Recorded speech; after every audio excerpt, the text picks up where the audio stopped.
तर नमस्कार मंडळी, आज आपण बनवणार आहोत कच्च्या फणसाची भाजी। तर वेळ वाया न घालवता लगेच व्हिडिओला सुरुवात करूया।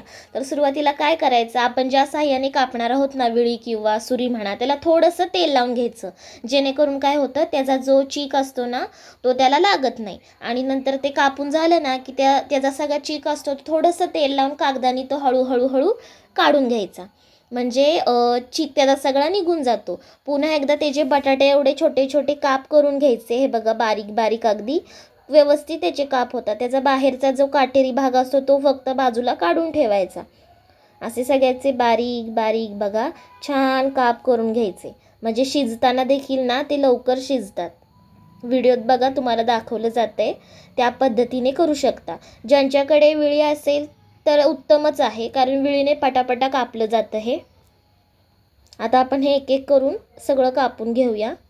बघा, फार वेळ लागत नाही हे करताना। तर तयार आहेत आपले गरे झालेत कापून। हा बघा, असा भाग असा कापून घ्यायचा सगळा असा छानपैकी। आणि हे बघा, हा जो तुम्हाला दिसतो ना थोडासा काळपट फणस, तो थोडासा म्हणजे लहान होता त्याच्यापेक्षा, त्यामुळे तो तसा दिसतोय। आता हे स्वच्छ काय करूया, आपण पाण्याने धुवून घेऊया आणि मग कुकरमध्ये शिजवायला ठेवूया।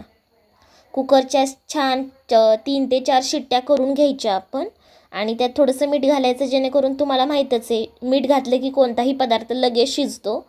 आणि बघा 3 ते 4 शिट्ट्या आपण घेतल्यानंतर बघा आता छान शिजलेला आहे फणसाचा गरा। बघा, म्हणजेच फणस आपण कापलेला तो छान शिजलेला आहे। आणि त्यासोबत आपण ना थोडेसे ते काळे वाटाणे असतात ना, ते भिजवून आपण उकडलेत बघा, वाफलून घेतले, ते देखील थोडेसे आपण धुवून घेऊया, म्हणजे ते गार होतात पटकन। आणि ते एका भांड्यात काढून घेऊया। आता बघा, हे जरासे थोडेसे गार नरम झालेत, ते आपल्या हातानेच ना जेवढे जमेल तेवढं असं म्हणजे दाबून घ्यायचं, म्हणजे असं स्मॅश करून घ्यायचं। आणि त्यात तुम्हाला थोडे थोडे असे गोल गोल दिसत असतील ना, तर ते त्याच्यात तयार झालेले गरे आहेत बरं का, छोटे छोटे। ते तुम्ही तोडले नाही तरी चालतात, शिजलेत ते गरे, पण दाताखाली आले की छान वाटतात एकदम खायला। हे बघा, आपण शिजवलेले ते होते ना काळे वाटाणे ते। आता सुरुवात करूया रेसिपीला। तर कढईत थोडंसं तेल घ्यायचं, इथं आम्ही 3 चमचे तेल घेतलेलं आहे। 10 ते 12 मिरच्याच म्हणते, 10 ते 12 लसणीच्या पाकळ्या, जिरं मोहरी घालून घ्यायची, ती देखील छान तडतडून द्यायची बघा।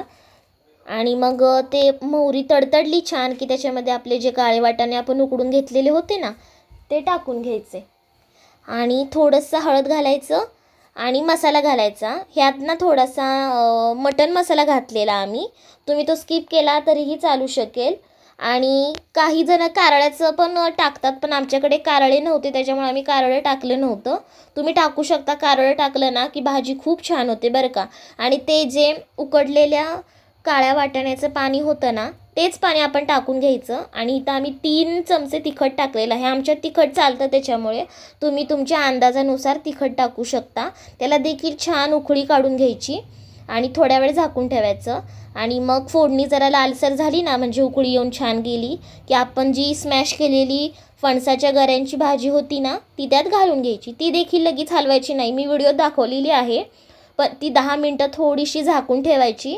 आणि मग ती मस्तपैकी एकजीव करून घ्यायची, मिक्स करून घ्यायची बघा। अख्खं ते सगळं जे फोडणी आहे ती सगळी भाजीला लागली पाहिजे।